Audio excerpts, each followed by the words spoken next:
Mari saudara kita tundukkan kepala kita berdoa. Bapa di dalam surga, terima kasih ya Tuhan. Seperti pujian yang kami nyanyikan di hadapan Tuhan, biarlah firman-Mu ini ya Tuhan menjadi pedoman dan kekuatan bagi kami, untuk kami menapaki dan menjalani hari-hari kami ya Tuhan.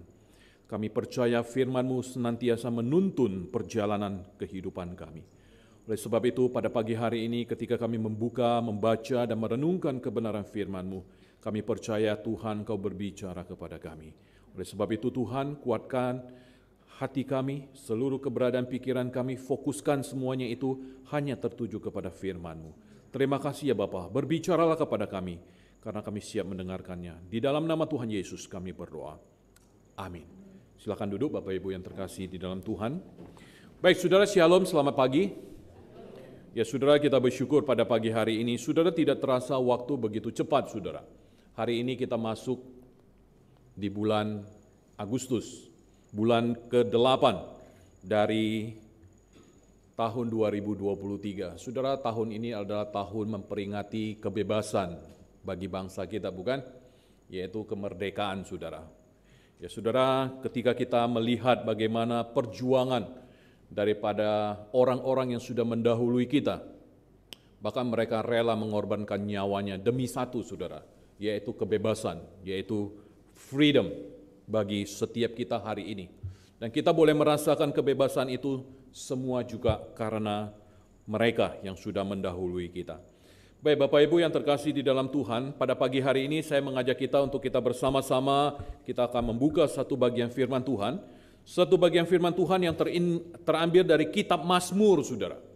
Kitab Mazmur pasalnya yang ke-24, Mazmur pasalnya yang ke-24, ayatnya yang pertama sampai dengan ayatnya yang ke-10.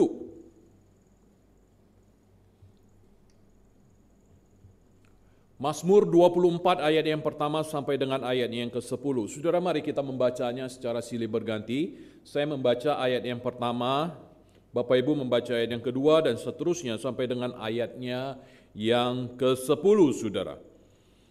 Baik, demikian firman Tuhan. Mazmur Daud, Tuhanlah yang empunya bumi serta segala isinya, dan dunia serta yang diam di dalamnya.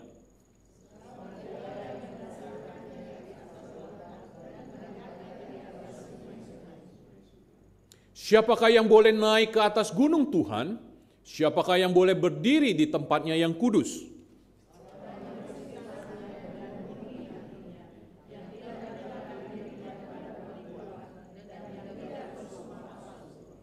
Dialah yang akan menerima berkat dari Tuhan dan keadilan dari Allah yang menyelamatkan dia.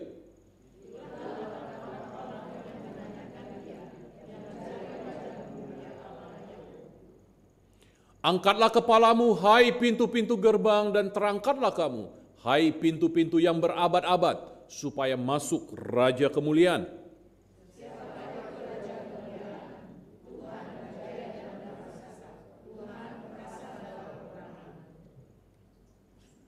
Angkatlah kepalamu, hai pintu-pintu gerbang, dan terangkatlah kamu, hai pintu-pintu yang berabad-abad, supaya masuk Raja Kemuliaan.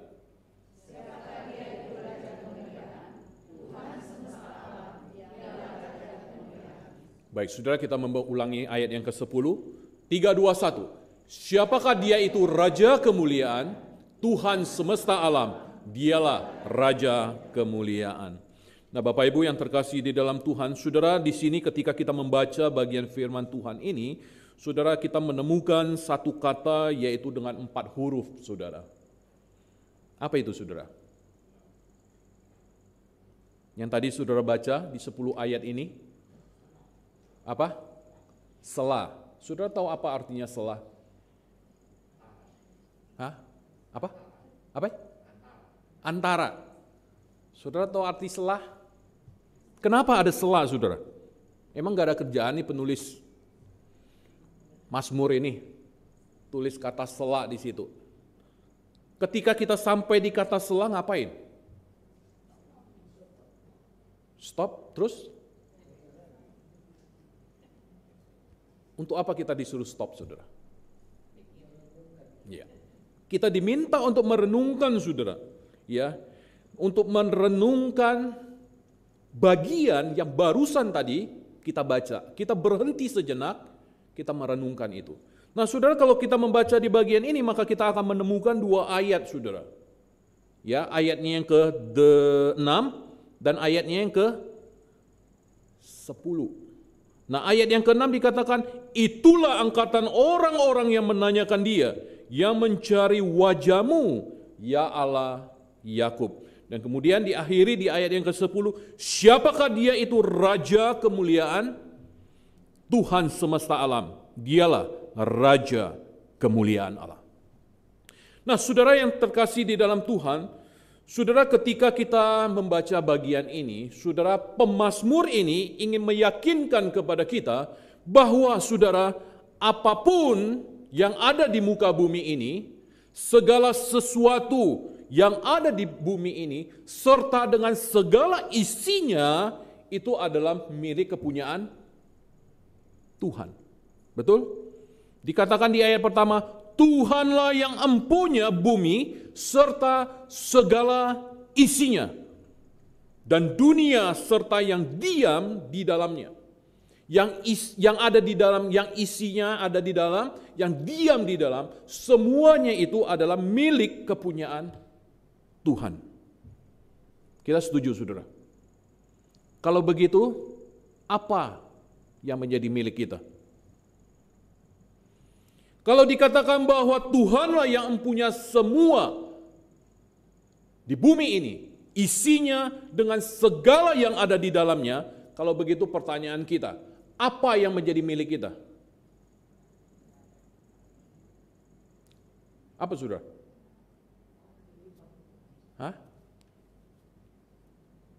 Kalau kita mengatakan tidak ada, kalau begitu, apa yang mesti kita banggakan ketika kita ada di dunia ini? Toh kalau memang itu bukan milik kepunyaan kita, saudara, apa yang mesti kita banggakan saudara? Jawabnya, tidak ada. Mempermuliakan Tuhan. Saudara, dengan apa yang kita dapatkan, dengan apa yang kita miliki, dengan jerih payah, dengan susah payah kita raih di dunia ini, selama kita ada di dunia ini, saudara, itu pada akhirnya itu bukan milik kita.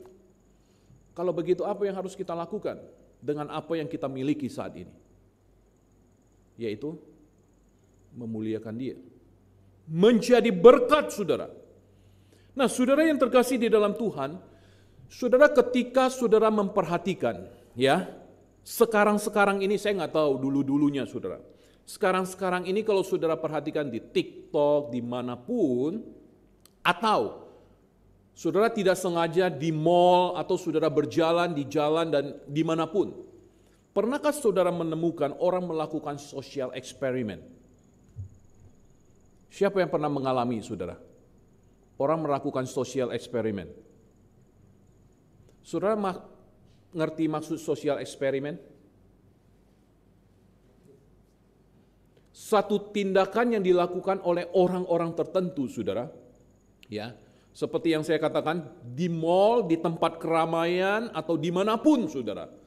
Mereka ingin melakukan sesuatu, istilahnya ingin menguji atau mengetes orang yang mereka temui di sana, bagaimana perhatian mereka, bagaimana respon mereka terhadap apa yang dia lakukan. Nah, itu social eksperimen, saudara. Nah, saudara, seringkali kalau saudara perhatikan di TikTok, ada orang ya yang memberikan pilihan kepada orang. Yang penting orang itu mau memilih, saudara. Tetapi seringkali di dalam social eksperimen itu, mereka menemukan bahwa orang-orang pun tidak merespon masa bodoh, tidak peduli dengan apa yang mereka lakukan. Padahal saudara, ya, padahal apa yang mereka lakukan itu biasanya kadangkala itu berbentuk sesuatu yang akan diberikan kepada orang yang merespon apa yang dia lakukan. Misalnya contohnya saudara, ya. Contohnya dia punya satu kertas begini, itu dibelah dua, di sini ditulis satu, di sini ditulis satu, saudara. Berbeda begitu. Nah, kemudian dikasih pilihan saudara sama orang yang dia temui di jalan, ya berpapasan begitu, kira-kira ketika ditawari orang itu akan memilih yang mana? Ya. Nah, mungkin juga saudara sebelah kirinya itu sesuatu yang tidak, mungkin sebelah sini juga sesuatu yang iya begitu. Jadi kalau kita memilih iya, kita meresponi apa yang dia berikan, saudara, ada sesuatu yang bisa kita dapatkan. Nah, saudara tidak heran kalau saudara perhatikan, kadang juga ada bentuk materi, ada bentuk uang yang diberikan, dan juga ada bentuk seperti handphone yang diberikan. Saudara pernah lihat? Saudara nggak pernah lihat ya? Seperti ada iPhone juga yang dia berikan, saudara. Kalau dia merespon sebagai bentuk hadiah. Yang simpelnya aja begini, saudara. Ya, ketika saya berdiri di sini, di depan saya ada sebuah bola, dan kemudian saya berpapasan dengan orang. Dan saya sengaja melihat orang itu lewat atau tidak. Dan kemudian bola itu saya tendang, saudara, ke hadapan dia.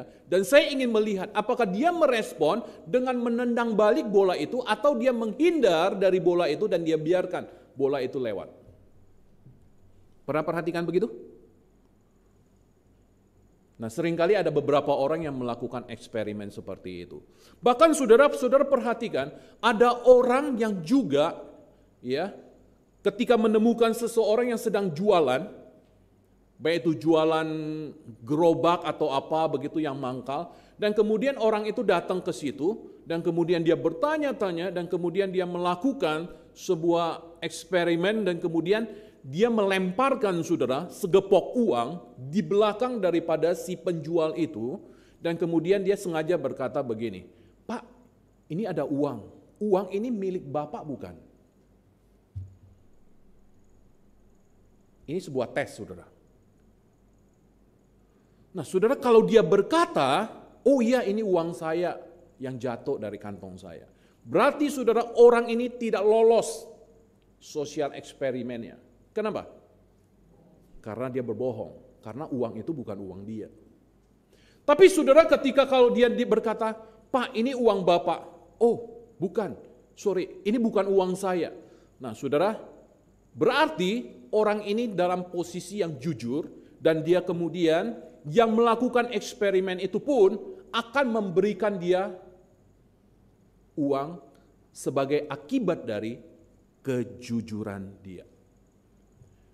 Nah, saudara, ketika melihat, memperhatikan seperti itu, saudara, kadang saya berpikir begini. Saudara, ada kalanya kita tidak sadar menghadapi kondisi yang seperti itu, saudara. Tidak sadar menghadapi kondisi yang seperti itu, dan kemudian kita tidak siap menghadapi kondisi seperti itu, dan akhirnya, saudara, kita melewatkan kondisi yang seperti itu. Sebenarnya kondisi itu dalam tanda kutip, saudara, itu bisa menguntungkan kita, bukan? Kalau saja kita meresponi yang dilakukan oleh orang tersebut, percobaan itu, dan kemudian kita lulus, maka saudara, dalam tanda kutip kan kita mendapatkan keuntungan, bukan? Nah, saudara, seringkali itu orang tidak lolos, tidak lulus dari sosial eksperimen seperti itu, saudara. Kenapa? Kenapa, saudara? Karena dia tidak siap. Di dalamnya saya memperhatikan ada satu sikap kejujuran, ada satu sikap di mana dia tidak mementingkan dirinya sendiri, dan akhirnya dia gagal melewati sosial eksperimen itu. Nah, saudara, orang yang melakukan, kadang kalau bisa bertemu orang itu, saya ingin bertanya, saudara, kenapa kamu melakukan itu? Untuk apa kamu melakukan sosial eksperimen seperti itu? Apa sih keuntungannya bagi kamu?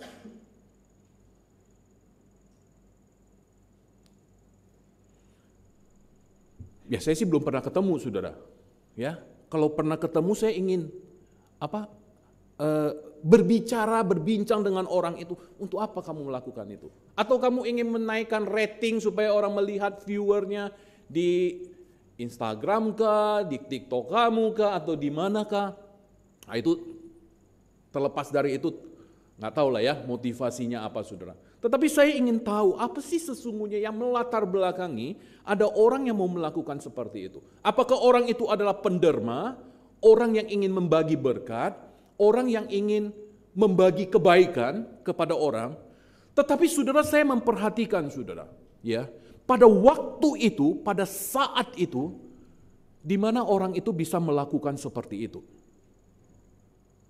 Ada kesempatan saudara bagi dia untuk melakukan itu dan membagi berkat, terlepas dari apapun motivasinya. Nah saudara yang terkasih di dalam Tuhan, ketika kita membaca dari bagian firman Tuhan ini saudara, ya, dari bagian firman Tuhan ini, saudara, di awal tadi saya sudah mengatakan bahwa sesungguhnya apa yang kita miliki dengan segala isinya, kepunyaan yang ada di bumi ini adalah milik Tuhan. Nah, oleh sebab itu saudara, mendasarkan di atas semuanya itu, ya, dan kemudian di ayat-ayat selanjutnya dikatakan, siapakah yang boleh naik ke atas gunung Tuhan? Atau siapakah yang boleh masuk atau menghampiri Tuhan saudara? Atau siapakah yang boleh berdiri dekat dengan Tuhan yang kudus itu? Nah saudara yang terkasih di dalam Tuhan, hari ini saya ingin bersama-sama kita memikirkan saudara. Saudara, kapan waktunya bagi kita untuk kita boleh melakukan sesuatu, bahkan kapan waktunya saudara bagi saudara dan saya, kita ini boleh menjadi berkat dan melakukan sesuatu di dalam kehidupan kita untuk supaya di mana orang lain itu pun boleh merasakan sesuatu yang kita alami, yang kita rasakan. Nah saudara yang terkasih di dalam Tuhan, kalau kita memperhatikan ada satu kata saudara, ya, yaitu berkat. Saudara, saya ingin bertanya kepada kita, seringkali kita dalam doa memohon berkat kepada Tuhan, seringkali kita mengatakan Tuhan memberkati kamu. Saudara, sebenarnya kata berkat ini apa sih? Apa kata berkat itu saudara? Bukan saudara berkat loh ya, yang sudah selesai pelayanan di sini. Saudara, apa itu berkat?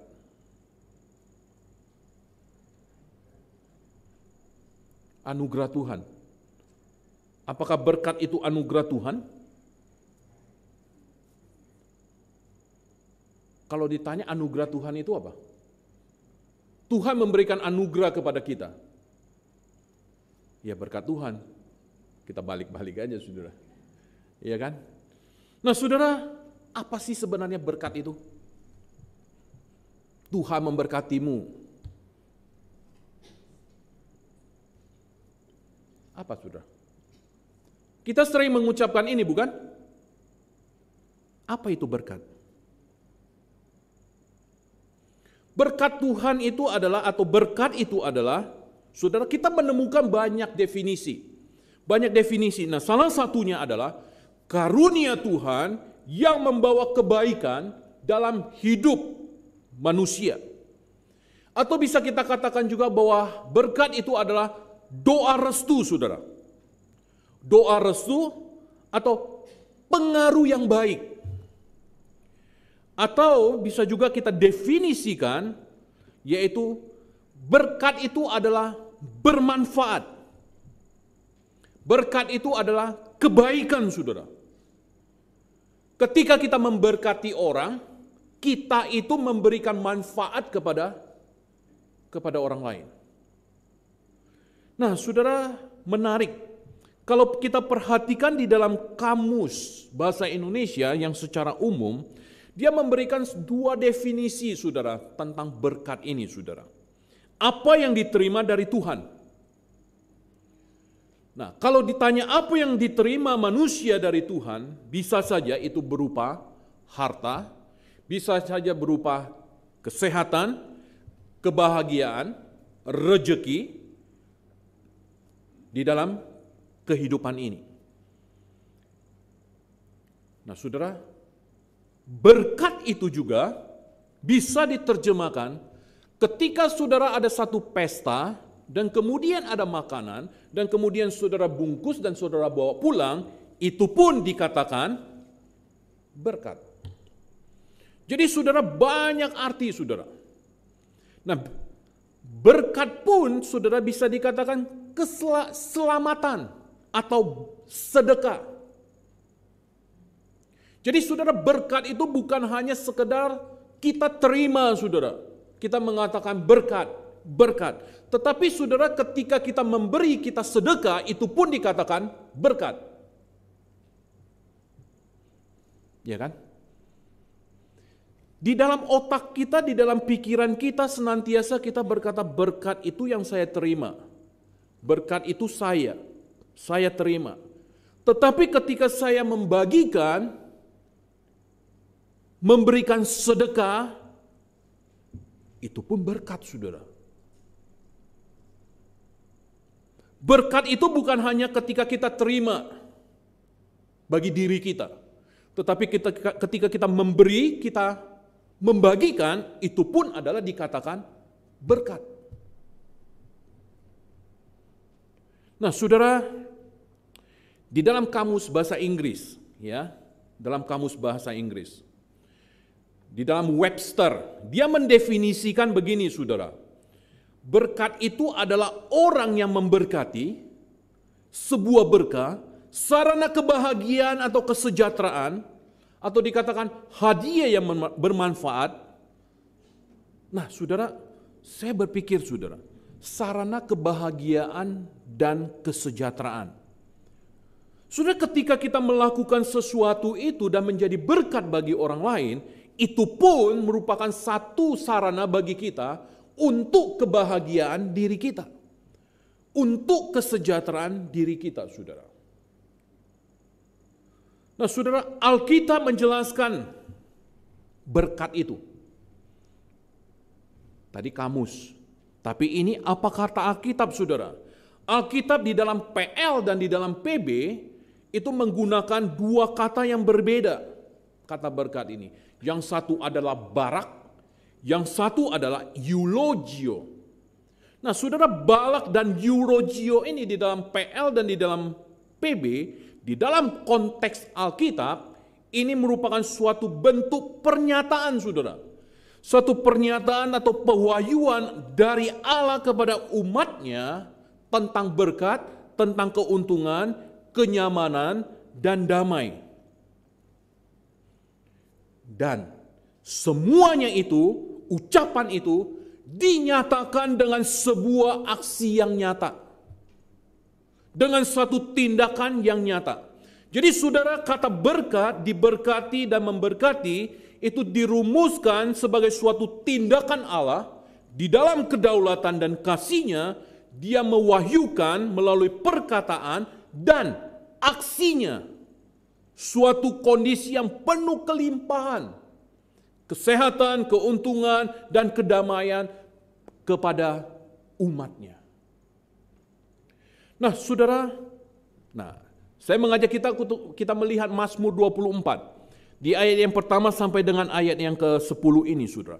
Saudara, di sini sesungguhnya kalau kita menelusuri lebih dalam, paling tidak saudara, di sini ada rahasia hidup saudara. Rahasia hidup apa? Rahasia hidup apa di sini? Apakah rahasia kita diberkati? Tetapi di sini saudara, ada rahasia hidup bagaimana kita menjadi berkat. Kita menjadi berkat saudara. Bukan rahasia kita diberkati di dalam Mazmur ini. Nah saudara, perhatikan. Ya, perhatikan. Yang pertama saudara, di ayat yang pertama dan ayat yang kedua di situ, yang pertama bergantung kepada Allah yang sumber dan dasar dari berkat itu. Nah saudara, Mazmur Daud, dia mengatakan Tuhanlah yang empunya bumi serta segala isinya dan dunia serta yang diam di dalamnya. Dan kemudian dikatakan sebab dialah yang mendasarkan di atas lautan dan menegakkan di atas sungai-sungai. Jadi saudara, Allah itu adalah sumber dari berkat. Allah itu adalah source-nya saudara, sumbernya, yang utamanya saudara. Saudara kalau memperhatikan di dalam Kejadian 1 ayat 1, di situ dikatakan apa? Pada mulanya adalah Allah. Kenapa dia tidak mengatakan Musa yang mencatat ini? 5 kitab di awal dari Perjanjian Lama. Kenapa tidak dikatakan pada mulanya adalah dunia ini, saudara? Pada mulanya adalah seisi dunia ini. Tidak. Tetapi dikatakan di situ pada mulanya adalah Allah. Kita kembali lagi, saudara, karena Allah adalah sumbernya, Allah adalah source-nya, saudara, dari berkat itu. Nah, saudara, ketika kita membaca di dalam Yosua 1 ayat yang 1 sampai dengan ayat yang kedua, di situ dikatakan setelah Musa hamba Tuhan itu mati, berfirmanlah Tuhan kepada Yosua bin Nun, abdi Musa itu. Saudara, setelah Musa hamba Tuhan itu mati, kemudian berfirmanlah Tuhan. Saudara, berfirmanlah Tuhan. Nah, kemudian saudara, di dalam Mazmur 127, di ayat yang pertama sampai dengan ayat yang kelima dikatakan, keluarga, tempat tinggal dan negara Salomo, berkat Tuhan, pangkal selamat. Sekali lagi diawali dikatakan, berkat Tuhan, sumber penghiburan, terpujilah Allah Bapa Tuhan kita. Nah, saudara yang terkasih di dalam Tuhan, rahasia bagi kita adalah, saudara, yang pertama adalah ketika kita menjadi berkat bagi banyak orang lain, adalah bergantung kepada Allah yang adalah source, yang adalah sumber dan dasar daripada berkat itu di dalam kehidupan kita. Nah, saudara, yang kedua, saudara, di ayatnya yang kelima, ayat yang ketujuh, dan sampai dengan ayatnya yang ke-10. Saudara, di situ dikatakan apa? Mengalami yang namanya keselamatan. Nah, saudara, keselamatan yang kita miliki itu harus benar-benar dirasakan dan juga harus berdampak.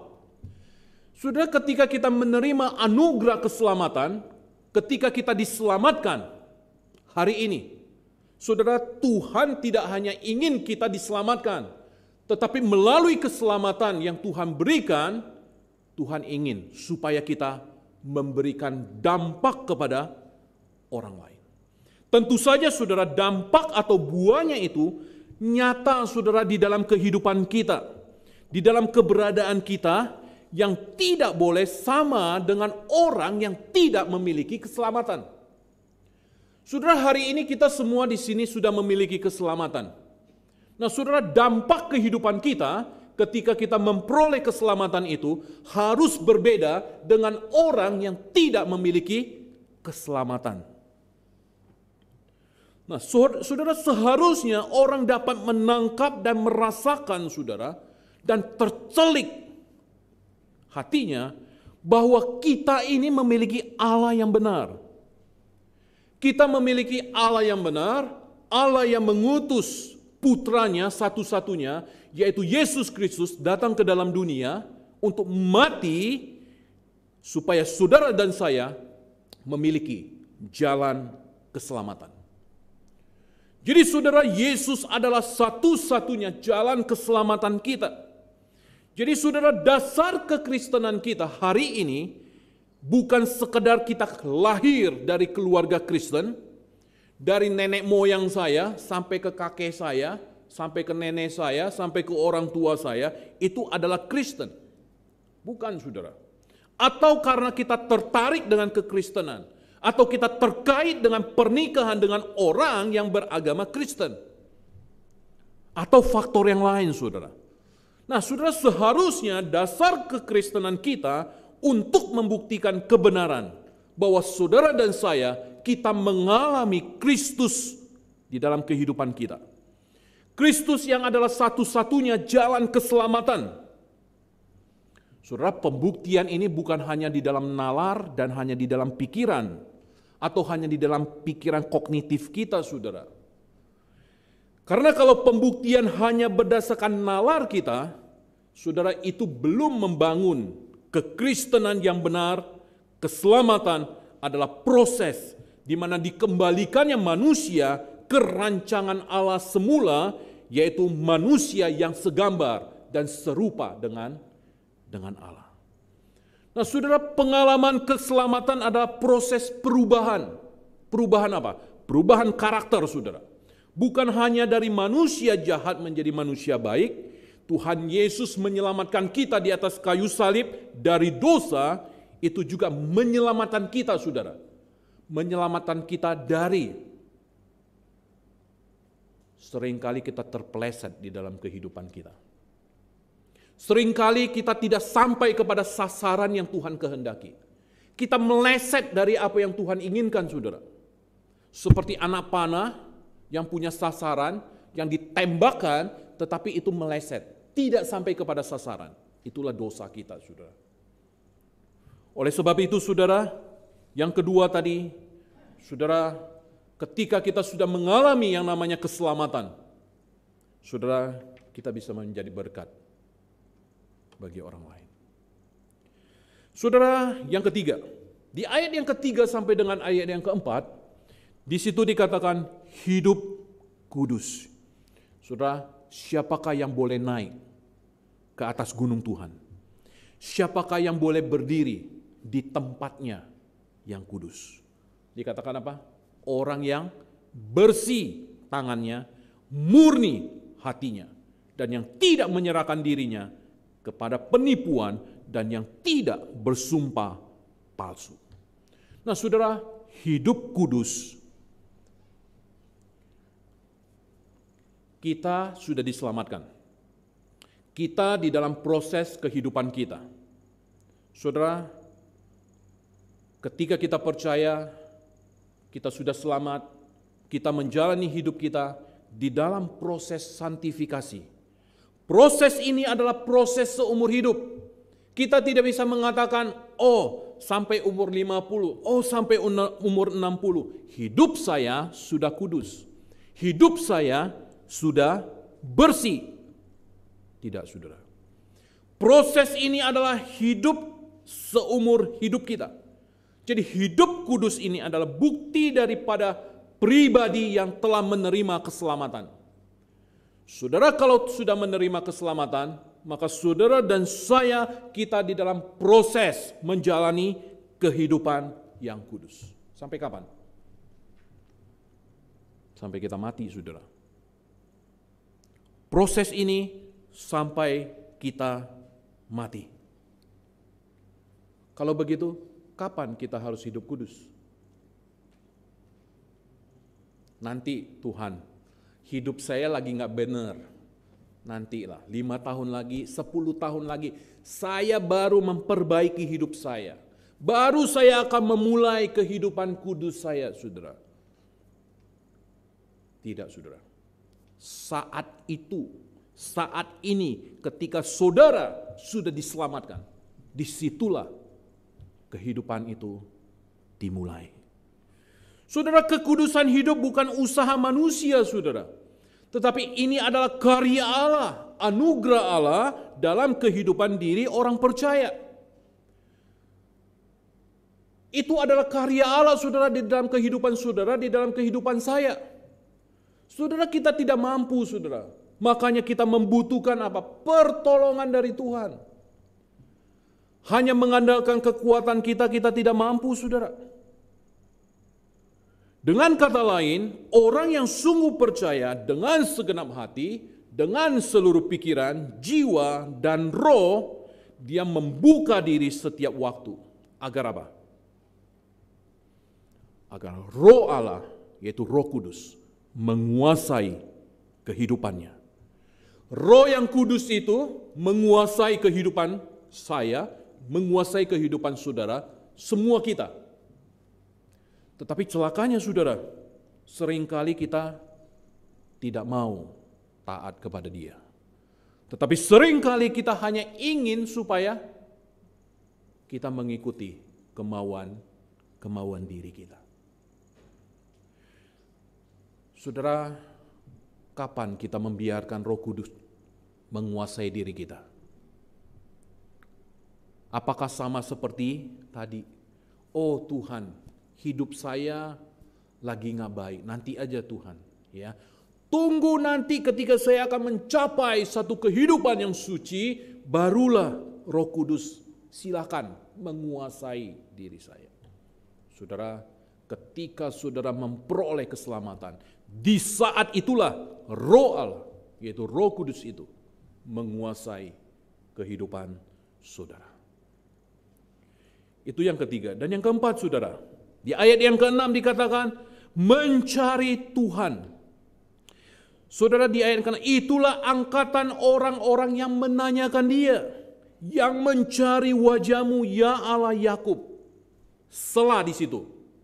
Ya kan? Selah ini tidak untuk dibaca, saudara. Tetapi selah ini supaya saudara berdiam sejenak, pikirkan itu, renungkan itu dengan baik. Itu arti kata selah. Stop, renungkan, pikirkan apa yang barusan diucapkan itu. Jadi saudara, ketika kita membaca ini, dikatakan angkatan orang-orang yang menanyakan dia, yang mencari wajah-Mu, ya Allah Yakub. Di situ ada kata selah, berhenti saudara. Apakah selama ini kehidupan kita sudah mencari Tuhan? Apakah penting bagi kita saudara untuk kita mencari Tuhan? Apakah penting bagi kita untuk kita menemukan dia? Saudara, hanya dengan mencari maka akan menemukan, betul? Iya kan? Saudara, seringkali saya itu marah sama si Gev, saudara. Dia itu kalau cari sesuatu, itu ampun. Pak Bud, ini saya di mana? Cari sendiri. Kamu taruhnya di mana tadi? Aku udah cari, nggak ketemu. Tadi kamu bawa nggak? Bawa. Terus terakhir kamu taruh di mana? Coba ingat. Mikir dia. Tadi kamu ke ruang sekolah minggu nggak? Tadi aku bawa nggak ya? Coba cari kamu. Cari. Balik dia. Nggak ketemu. Terus tadi kamu bawa nggak masuk? Aku lupa tadi. Coba cari di meja. Kamu taruh nggak di situ? Wah, saudara, ini anak kacau nih. Kacau. Kalau dia cari sesuatu, itu di depan dia pun, di meja itu dia bisa nggak tahu. Pokoknya, Papu, lihat nggak HP? Lah kamu yang main. Nah, saudara, seringkali kadangkala ya, kita itu enggak terlalu aware, saudara. Kadang-kadang kita pakai kacamata kan, suka pakai ada rantainya kan, suka taruhnya di gini kan, taruh di atas ini. Kita bolak-balik nyari di mana kacamata gue ya, di mana? Pi, lu lihat kacamata gue nggak? Saudara, suaminya senyum-senyum, saudara. Kenapa lu senyum-senyum? Gue lagi nyari kacamata gue. Lu nggak merasa kacamata lu ada di atas kepala lu? Oh iya. Saudara, siapa yang pernah begitu?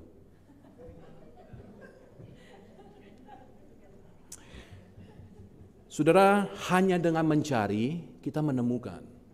Kalau saudara tidak mencari, saudara tidak akan menemukan itu. Ya saudara, kembali lagi ke si Gev itu. Seringkali saya agak emosi juga. Kamu cari sampai dapat. Saya bilang begitu, saudara. Kalau dia nggak dipaksa begitu, maka dia akan, ya sudah, entah Pak Puda yang cariin. Ya kan? Entah mama yang cariin. Maknya juga ditanya, Ma, di mana tadi itu taruhan ini. Wah. Saudara, kalau dia tidak dipaksa begitu, kamu cari. Kalau nggak ketemu ya sudah, biarin aja. Ya kan? Nah saudara, bila mana kamu mencarinya, ia berkenan ditemui olehmu. Tetapi bila mana kamu meninggalkannya, kamu pun akan ditinggalkannya. Maka dengan hanya mencari akan dipuaskan saudara. Mazmur 34 ayat yang ke-11. Singa-singa muda merasa kelaparan, tetapi orang-orang yang mencari Tuhan dikatakan tidak kekurangan sesuatu apapun yang baik. Dengan hanya dengan cari kita hidup. Itu dikatakan di dalam Amos 5 ayat 6. Carilah Tuhan maka kamu akan hidup. Menikmati hidup di dunia, menikmati hidup dalam kekekalan. Saudara, dengan hanya mencari maka kita bersuka hati. Dan saudara, di dalam Mazmur 105 ayat yang ketiga dikatakan, bermegahlah di dalam namanya yang kudus. Biarlah bersuka hati orang-orang yang mencari Tuhan. Saudara, pertanyaannya kepada kita, kapan kita mencari Tuhan? Kapan waktunya kita mencari Tuhan? Kita datang mencari Tuhan ketika kita sedang ada masalah, saudara. Kita menghampiri Tuhan ketika kita menghadapi problem. Kita menghampiri Tuhan, kita sibuk mencari Tuhan. Tuhan, di manakah Engkau? Ketika kita diperhadapkan kepada situasi pergumulan-pergumulan, baru kita datang mencari Tuhan. Saudara, ketika kita tidak sedang mengalami hal-hal seperti itu, di manakah kita?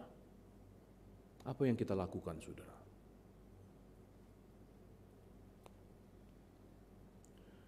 Saudara, kapan saudara mau melayani?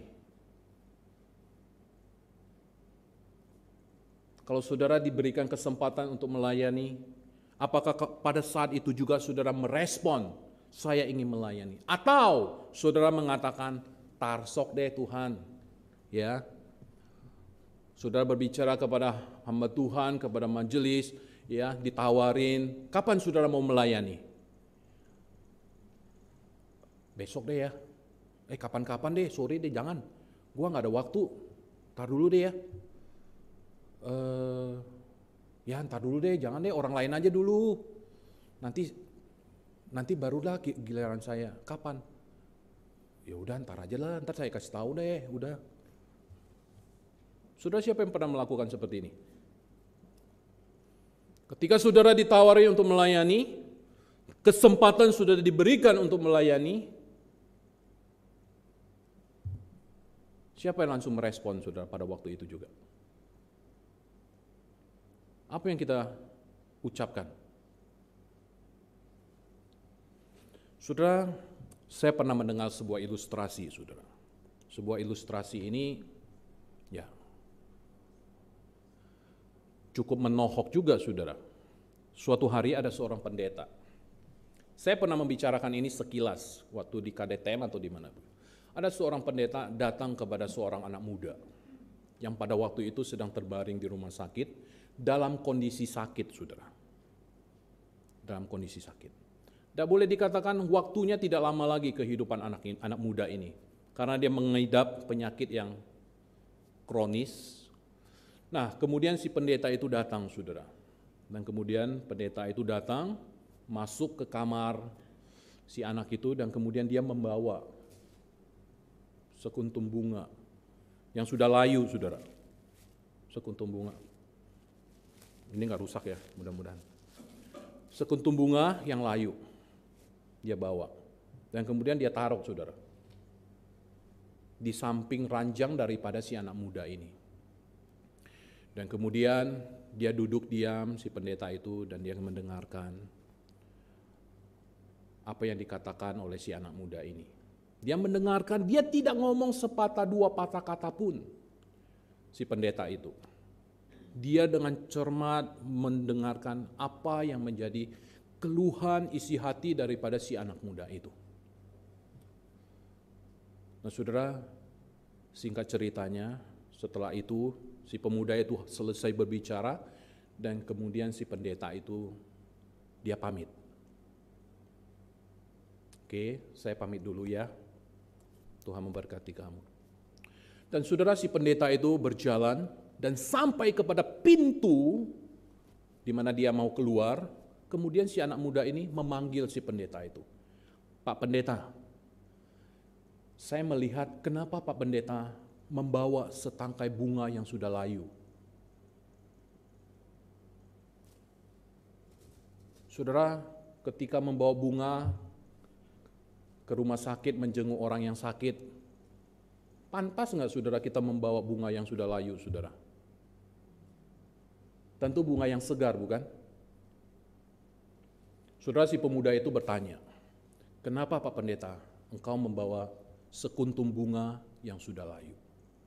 Saudara, kemudian si pendeta itu berbalik arah dan kemudian dia menghampiri sang pemuda itu dan dia berkata, anak muda, dulu ketika engkau diberikan kesempatan untuk melayani Tuhan, engkau berkata engkau tidak ada waktu. Ketika engkau masih muda dan engkau diberikan kesempatan untuk melakukan sesuatu demi untuk Tuhan, untuk gereja Tuhan, engkau mengatakan saya tidak bisa, orang lain saja. Saudara, di akhir cerita itu, ketika sebelum pendeta itu pergi, dia mengatakan, Pak Pendeta, jikalau Tuhan memberikan kesempatan kepada saya berjanji bahwa hidup saya akan saya berikan kepada Tuhan. Saudara, itu kalimat terakhir ketika pendeta itu akan pergi, saudara. Nah, saudara, balik lagi ke cerita yang tadi. Saudara, pendeta itu berkata, ketika engkau masih muda, engkau berkata, engkau tidak punya waktu untuk melayani Tuhan. Ketika engkau masih muda, engkau mengatakan, saya tidak bisa Tuhan. Tetapi hari ini, ketika engkau sedang terbaring di rumah sakit dan engkau tidak berdaya, dan engkau berkata kepada Tuhan, Tuhan kalau engkau menyembuhkan aku akan memberikan hidupku seumur hidup.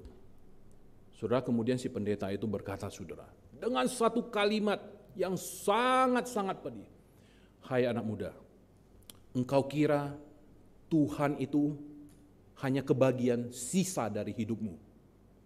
Engkau kira Tuhan itu hanya berhak mendapatkan yang sisa dari hidupmu. Saudara, nangkap cerita ini? Saudara, bukankah seringkali kita memberikan sisa hidup kita kepada Tuhan? Bukankah kita memberikan sisa dari apa yang kita miliki kepada Tuhan, saudara? Saudara, apakah kita kira Tuhan itu layak, saudara, untuk mendapatkan yang sisa dari kehidupan kita? Saudara, perkataan dari pendeta itu menjadi satu tamparan bagi anak muda ini, saudara. Dan kemudian dia berkata, kamu pikirkan baik-baik.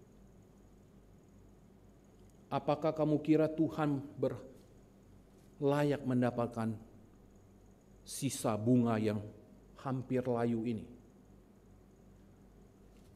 Ya kan, saudara? Bukankah seringkali kita melakukan seperti itu?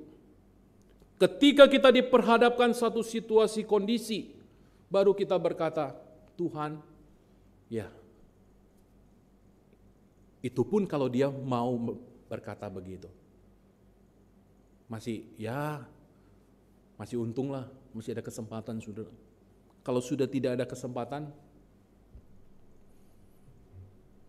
saudara, hari ini, ketika waktu ini, saudara, ketika Tuhan memberikan kesempatan kepada kita, saudara, jangan kita tunda dan jangan kita sia-siakan, saudara. Kita hanya memberikan kepada Tuhan yang sisa dari kehidupan kita.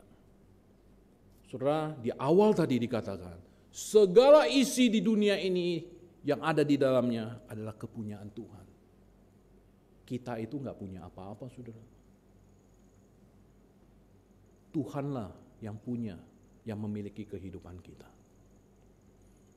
Mari Bapak Ibu, ketika kita masih ada kesempatan. Jangan tunda, cari Tuhan. Cari Tuhan, saudara. Hidup yang kudus. Walaupun kita jatuh bangun.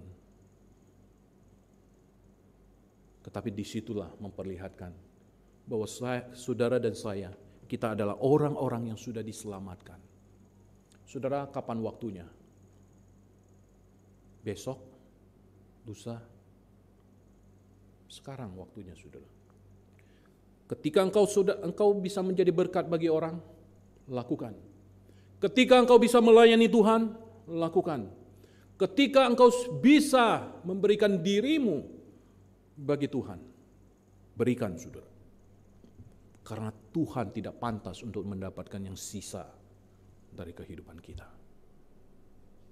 Tuhan memberkati kita. Mari kita tundukkan kepala kita. Kita berdoa.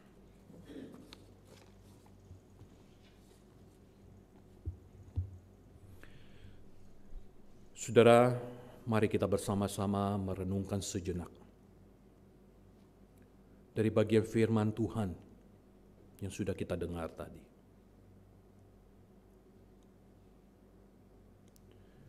Saudara, firman Tuhan berkata bahwa segala sesuatu yang kita miliki adalah milik Tuhan. Tuhan juga menginginkan kita supaya kita bisa hidup kudus. Tuhan juga menginginkan kita agar kita datang untuk mencari Dia. Jangan sampai kesempatan itu sudah lewat. Jangan sampai kesempatan itu sudah berlalu. Inilah saatnya sekarang bagi kita untuk kita menghampiri Dia. Untuk kita datang kepada Dia. Karena kita sudah mendapatkan anugerah keselamatan itu. Mari kita sama-sama menjadi berkat bagi pekerjaan Tuhan, bagi gereja Tuhan, bagi orang-orang yang ada di sekitar kita. Jangan kita menunggu jikalau itu sudah berlalu. Bapa di dalam surga, terima kasih kami mengucap syukur untuk kesempatan yang Tuhan berikan kepada kami pada pagi hari ini. Kami boleh dikuatkan oleh kebenaran firman-Mu. Kami boleh diingatkan, bahkan kami boleh ditegur oleh kebenaran firman-Mu. Untuk kami boleh memberikan yang terbaik ya Tuhan. Selagi kami ada, selagi kami mampu, selagi kami bisa, biarlah kami memberikan yang terbaik. Karena kami tahu Tuhan tidak sepatutnya, Tuhan tidak sepantasnya untuk mendapatkan yang sisa dari kehidupan kami. Terima kasih ya Bapa, kami bersyukur untuk semuanya itu. Biar hati kami terus dikobarkan, hati kami terus dipenuhi akan kebenaran-kebenaran-Mu. Sehingga ketika kami melangkah di dalam kehidupan kami, hidup kami ya Tuhan, sungguh boleh menjadi saksi dan menjadi berkat. Terima kasih Tuhan, terpujilah nama-Mu. Di dalam nama Tuhan Yesus kami berdoa. Amin.